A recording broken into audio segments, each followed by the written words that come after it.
Ruben Amorim's Manchester United have undergone a noticeable transformation since last season's turbulent campaign. What initially appeared as a bold tactical shift often ended in frustration, with players struggling to fully grasp the demands of Amorim's system. At times, United looked disjointed and predictable, lacking the cohesion and clarity needed to execute the manager's ideas effectively. Fast forward to now, and it's a completely different picture. With a full preseason under their belts, the squad now looks far more in sync with Amorim's philosophy. Key signings have added technical quality and tactical intelligence, while the returning core group has visibly sharpened their understanding of their roles and responsibilities. The result is a United side that looks more fluid in possession, compact out of it, and far more confident in transitions.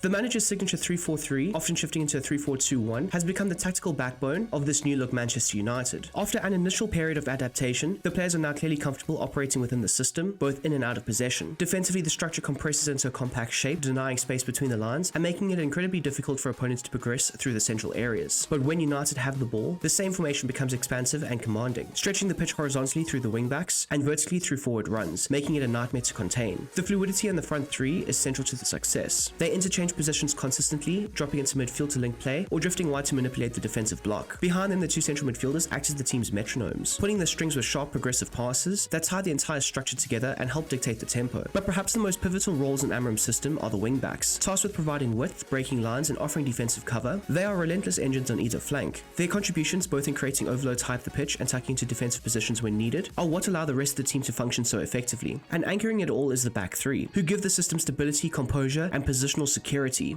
Manchester United under Amorim will implement a tactical structure that strikes a balance between structured control and dynamic transitions. The build-up play is designed to be flexible, allowing the team to either patiently progress through the thirds or quickly shift into transition-based movements depending on the flow of the game. Amorim's side isn't rigidly committed to playing out from the back, but if the moment calls for it, the goalkeeper will look to distribute short to the back three, who will circulate possession and draw pressure before finding line-breaking passes into the number 8s or switching out wide to the wing-backs. However, if the opposition sets up with an aggressive high press, the keeper has the license to go long and bypass the first phase entirely, aiming directly for the front line to create an attacking movement higher up the pitch. In possession, Amorim's philosophy revolves around manipulating the opposition shape by shifting the ball between the flanks and central channels. This shrink and expand pattern is designed to create spatial dilemmas and disorganized defensive blocks. Rotational movements and fluid interchanges between the midfielders, forwards, and wingbacks often result in overloads across the pitch, giving United a tactical edge. The team is comfortable using short passing combinations to build rhythm or switch to longer, more direct balls to capitalize on transition opportunities when space opens up. Defensively, Manchester United have adopted a balanced and adaptive structure.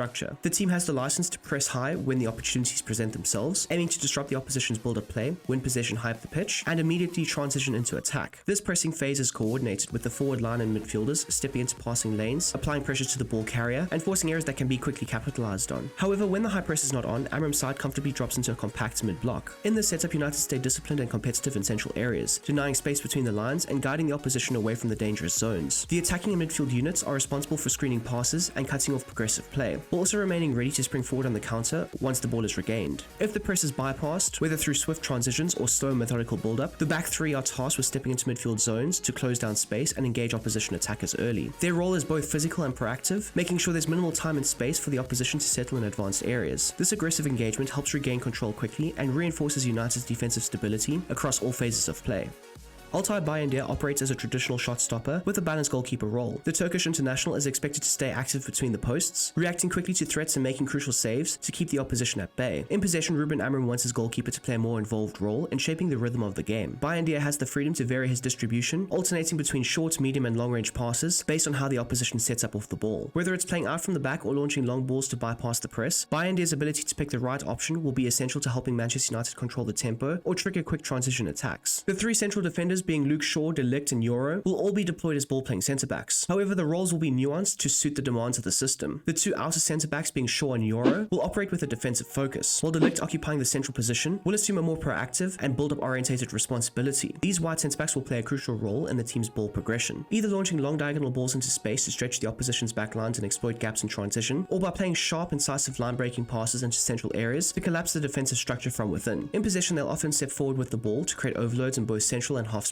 zones, enabling smoother progression into the final third. Their ability to drive into space and attract pressure will open up pockets of space for the midfielders and wingbacks to exploit. Defensively, Shaw and Euro will shoulder significant responsibility in protecting the wide areas, using their pace, strength, and anticipation to break up counters and win duels along the flanks. Their positioning will also be crucial when the wingbacks push high up the pitch, as they will need to cover large horizontal distances to prevent overloads. De Ligt, positioned as the core of the back line, will have a significantly more advanced role during the build-up phases. In line with Amorim's tactical philosophy, he'll often step into the midfield to help form form a temporary back four structure. This subtle tactical shift allows for more passing angles when playing out from the back and increases options for the goalkeeper and deeper midfielders. Out of possession, De Ligt acts as the anchor of the defensive line, organizing the units, ensuring structural integrity, and reading the game to cut out central threats. His range of passing, both short and long, will be key in maintaining verticality and injecting tempo into attacking transitions. Moreover, he is pivotal in protecting the penalty area during sustained opposition attacks, using his aerial dominance and timing to neutralize high balls and clear danger. As for the two wingbacks being Patrick Dorgu and Amad Diallo, they will operate with distinctive roles in the system. Dorgu will function more as a balanced wide midfielder, while Amad takes the role of a balanced winger. Both players are integral to United's transitional play, contributing on both ends of the pitch, but their positional responsibilities will differ. Dorgu brings more defensive stability, often positioning himself to cover the wide left channel effectively, while he'll also provide crucial width during attacking phases on that flank, helping to stretch the opposition while maintaining a solid defensive presence when needed. Amad, meanwhile, is more attack-minded and thrives when given the license to express himself in possession, although he too will look to track back and contribute, forming a back five when out of possession. But it should be stated that his true impact is felt when United are in possession. Down the right-hand side, Amad will link up with his teammates through fluid movements, either drifting inside to combine centrally or staying wide to stretch the play. He has the ability to take on defenders one-on-one and create danger from wide positions, whether by cutting inside for a shot or delivering a cross. These actions make him a vital outlet in the final third. While Dorgu can certainly provide similar moments, it's Amad who consistently carries the greater attacking threat from the right wing-back position. The two central midfielders, being Bruno Fernandes and Casemiro, have been given distinctly contrasting roles in Amorim's system, designed to create a staggered midfield that promotes verticality in possession and during United's build-up phases. Fernandes operates as a roaming playmaker, granted the freedom to drift across the pitch, linking play and becoming the creative heartbeat of the team. His technical ability and vision allow him to carve out chances with incisive through balls, raking long passes into open space, and establishing intricate passing triangles that help build rhythm and control for United's central areas. Meanwhile, Casemiro takes up a deeper role as a ball-winning holding midfielder, sitting just in front of the back three and acting as an additional layer of defensive cover. However, Amorim doesn't restrict the Brazilian to a static position. Casemiro will occasionally push forward to support attacks and offer another option in the final third. One of his most underrated traits in the system is his around-the-corner passing and his ability to launch quick lofted balls into space, sparking transition moments that catch the opposition off guard. Both midfielders are capable of threatening the opposition in and around the box, whether that's Bruno threading killer passes or Casemiro letting fly from distance. It should also be stated that both of these midfielders can drop deeper during the build-up phase to help support the flow of play. Then we come to the attacking midfielders of Matheus Cunha and Brian Mbeumo, who will operate as build-up playmakers in the system. These players are key to the fluidity and verticality of United's attacking shape. Amorim expects the dual number 10s to frequently drop into the midfield zones during the build-up phases, helping to establish central overloads and allowing smoother progression through the thirds. Cunha and Mbeumo are highly capable of fulfilling this duty, not only linking up with Bruno Fernandes and Casemiro in deeper areas, but also dragging defenders out of position to create pockets of space for their teammates. Their movement will be constantly dynamic, shifting between central corridors, half spaces, and wider areas depending on the situation. This fluidity adds a layer of unpredictability to United's attack, making it incredibly difficult for opponents to anticipate or contain. With both players possessing explosive pace, elite level ball carrying ability, and vision to pick out clever passes, they naturally elevate the tempo and creativity in the final third. Their physicality and technical prowess mean United now have a pair of playmakers who are not only dangerous in build-up, but also capable of unlocking defenses with quick combinations, incisive dribbles, and line-breaking runs. In attacking transitions, Cunha and Mbeumo's value becomes even more evident. Both players have the pace to stretch the field, making aggressive runs into channels, to latch onto through balls or long passes over the top. Whether counter-attacking with speed or operating within sustained spells of pressure, they will offer the kind of goal threat and creative spark Amorim wants from his attacking midfielders. They'll be expected to produce decisive moments, either by slipping in killer passes or finishing off chances themselves. Lastly, leading the line for Manchester United is Rasmus Højlund, who will be deployed as a support poacher. Højlund won't just be a presence in the box, his responsibilities go far beyond that. He'll be heavily involved in linking the play between the two attacking midfielders behind him, using his physicality to hold up the ball and lay off intelligent passes to advancing teammates. His link-up play is crucial as it allows United to fluidly move through the thirds and create structured attacks even in the face of intense pressure. Off the ball, Højlund will constantly look to exploit central spaces during transitions. His acceleration and timing of runs will be instrumental to helping the team break lines quickly, especially when bypassing the opposition's press. Amorim's plan for transitions is highly direct when needed, and Højlund serves as one of the primary outlets. His ability to time his movements and receive through balls while on the move makes him a key threat when the team pushes forward at speed. In more controlled attacking phases, Højlund's importance only grows, as United are being set up to create a high volume of central chances, and the Danish striker will need to be decisive with his positioning in and around the box, and that can be him getting on the end of low cutbacks or attacking aerial deliveries from out wide. When the team looks to go long, a lot of those balls will be aimed at him, not only to hold up possession, but also to win the aerial duels and set up second balls for midfielders to pounce on. He becomes the true focal point in both the build-up and the finish, tasked with executing a variety of roles that suit his strength, movements, and finishing instincts.